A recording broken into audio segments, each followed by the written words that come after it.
Hello Internet, welcome to another DD deck profile. My name is Antimatter and this is my DD Pendulum build.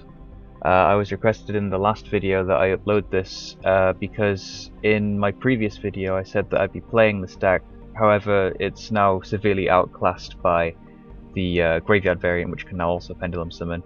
But I'll go over the cards that I used to run and exactly how the deck functions and what you should be aiming for in the deck. The deck starts off on turn 1 really slowly, which is why it's so weak in comparison to the Graveyard variant. Normally you'll probably end on a lone Caesar or a lone Copernicus, but then turn 2 is where things start to pick up, and every turn you get more and more resources, and eventually you can push into massive fields every turn which your opponent can't recover from, which is where this deck shines. So basically, when the format slows down a bit, maybe if Performage Pals or something get banned, this deck will become amazing. Without further ado, let's get on into the deck profile. I run 2 DDD, Oblivion King Abyss Ragnarok. The reason I'm not running 3 at the moment is simply because it clogs in your hand a lot, because this deck is focused solely really on Pendulum summoning level 4s from your extra deck and your hand, and Ragnarok is level 8, which falls outside the scales. We don't run any swirl slimes to summon him either. However, I still do run 2 because he's a great scale. As a scale 5, he's a great high scale, and he can special summon any of the Pendulums or your big DDD monsters that fall into the graveyard. So he's an epic scale to have. So that's why I still run him at 2, even though drawing multiples kind of clogs. Next up, I run 1 DDD, Great Wise King Chaos Apocalypse. I feel he has a place in the Pendulum variant of the deck, but not in the Grave variant of the deck. Reason being is he can trigger Ariadne by popping it in the scale, and it's not that difficult to have Ariadne in the scale and just flip up, say, human resources, pop both, summon him in the end phase, get Ragnarok's effect in your opponent's turn, which is actually excellent because then you get to use Ragnarok double the value, which is one of the great uses of Apocalypse. In tandem with Yamimakai, you can use it to pop scales that you don't need anymore and then reset them with Yamimakai if you need them later. So I run 1 of him. He's easily dumped with Copernicus or Tel. So yeah. Next, 3 Newton. I've told you why I love this guy in the last video. Resource Loop is mainly used for this in this deck. You can set him as a scale 10 if you need to Pendulum summon Ragnarok, but that's very rare. So in this deck, it's mainly used to grab a Gate or a Yamimakai or a Swamp that you've dumped with Copernicus, or to grab resources. So the thing with this deck, the reason I don't run any slimes is simply because the Pendulum build doesn't revolve around the graveyard. You want to have resources in your hand to Pendulum summon every turn, and this is where DD Human Resources really shines, because you can shuffle back what falls into your graveyard, add stuff to your hand that you need, Pendulum summon it, and you can have like +2s every turn using this. So yeah, so but it's used for the resource loop mainly, and also to grab back things that fall in the graveyard that you don't want in the graveyard. He's also a level 7, which means he works well with Lamia to summon stuff like Agnista or Scarlight, and then into Abyss later. So yeah, next I run Luster Pendulum Dracoslayer. All Pendulum decks usually run this.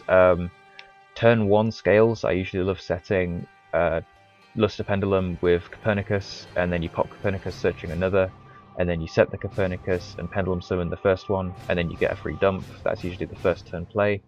If not, you can, if you have an Orthros as well, you can pop Copernicus, search another one, set Orthros, double Copernicus, double dump. You can even MST by using one of the Copernicuses. If you don't want to, you can overlay into Caesar, which searches your Gate when it dies, or you can leave them on the field as a wall. So he's good at toolbox and deck. He also deck thins, which is really nice, and he sets up the extra decks with Kerberos, Ariadnes, and Abyss Ragnaroks to rescale and resummon using Yamimakai. So yeah, Luster Pendulum is really good. DD Kerberos, he is absolute garbage, but he is a level 4 Pendulum monster, and that's all you're really going to be using him for. You can pop him in a scale with Luster Pendulum and get another one so you can summon 2 and make a Caesar, but other than that, you're not really going to be using him much. Next up, also as a scale, he can make Kepler level 4, which comes in useful when you want to exceed, so yeah. Next up, we run 3 Ariadne the Absolvers, because Chaos Apocalypse and Luster Pendulum can pop it, searching you, and Wavering Ice can pop it too, searching you any of your Great Horns or Notices to your hand, which is always good to set up for your opponent's plays. So yeah, she's also a great scale 3, and when you scale her with Ragnarok, you're not locked out of summoning non-DDs, so you can summon other Ariadnes from the extra deck and Luster Pendulums that fall into the extra deck.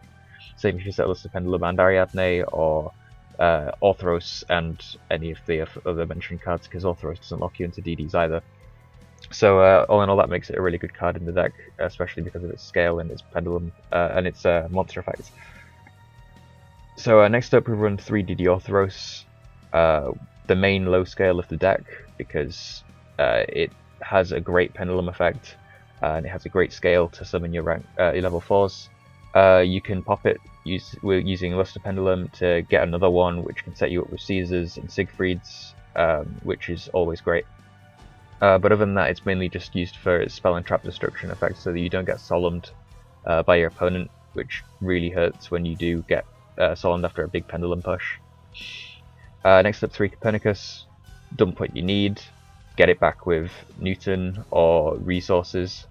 It basically just sets up your graveyard for you to recycle, so he's very nice. He's also a great low scale, and if you're in a Pendulum mirror match, you want to set him as a scale so that they can't Wavering Eyes you, because Copernicus can negate Wavering Eyes, which is awesome, because then they can't get their plus. They can't, for example, pop their Flame Mascot, they can't pop their own Ariadnes, so it's great to scale this guy if you're in a Pendulum mirror match, or in any deck that can use a Pendulum, because you might get Wavering Eyed and he can save you.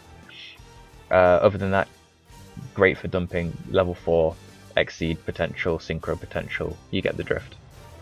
Next up, 2 Lamia, because Tuna, she's the only non-Pendulum we run. She can be summoned from the graveyard, and if she gets banished by her own effect, you can put her back with Omega, so she's always live. She makes any of the level 8s in the deck, but I've also thrown in a couple of level 5s, because a lot of the time you'll have a lone level 4 with her, and I feel Chamber Rider does a lot of damage and puts in a lot of work, and Armades is good for negating battle effects, so she's all around great. I don't run her at 3 because you want to have as many Pendulums as possible, and if you draw into multiple Lamia on the first turn, it kind of cripples the Pendulum hands, so 2's fine. 3 Kepler because Stratos and Twin Twister, as I explained in the previous video. Then we run 3 Wavering Eyes, because we're a Pendulum based deck and we can stun our opponent's Pendulum decks with it. Basically whoever plays Wavering Eyes first in a Pendulum mirror match wins, and so we run 3 so we draw it as many times as possible. Also in early game, if you don't have Luster or potential scale to summon level 4s or enough monsters in the extra deck to Pendulum summon, you can set 2 monsters Wavering Eyes, search the Luster, and set your scales using that, so that's always great. If you open Wavering Eyes, you normally can make a really good first turn push, which really helps the deck, because as I said earlier, it's usually slow summoning a Soul, Copernicus or Kaiser, so Wavering Eyes is definitely staple at 3. Next we run 2 Yamimakai instead of the 1 that we run in the other deck, because we're a Pendulum based deck. We usually pop our scales a lot because of Apocalypse and Luster. So 9 times out of 10 you'll want the Yamimakai live so you can reset your scales into any combination that you wish. Sometimes to reset Copernicus to, as I say, counter the Wavering Eyes your opponent may have. We then run 3 Gate, staple, pretty standard, searches all your whole deck, so you should always be running 3 Gate, there's no question about that. 1 Swamp King, because you can Pendulum summon 2 monsters and then fuse into these guys. If you run out of these guys and you feel you need to fuse again, you can shuffle them back with resources, so it's just by only one of each. I don't run Caesar Ragnarok, simply because you don't have enough DDD targets usually to fuse into him, and 9 times out of 10 you don't really need him in this deck. So I don't opt to run him. I run Beowulf instead, which I'll get into later. 1 human resources for the resource loop, as I've explained earlier, and then 5 counter traps, 3 notice staple, 2 Great Horn, just for the search targets for Ariadne. Into the extra deck, I run 1 Beowulf. Reason being that he can nuke the back row and can be summoned during your opponent's turn, during your opponent's end phase if you use it with Apocalypse. So you can get his spell and trap destruction effect off consistently because of Apocalypse. Also, he doesn't destroy scales, he only destroys spell and traps, so he doesn't destroy your setup like Kali Yuga would, which is why I'm not running Kali Yuga, because I found that when I ran Kali Yuga, he ruined my setup because I destroyed my own scales. So Beowulf is definitely a great replacement for that. Not to mention Piercing's pretty nice, seeing as it's a slower deck. Then the 1 Dark for healing potential and for level 8 plays when we can fuse.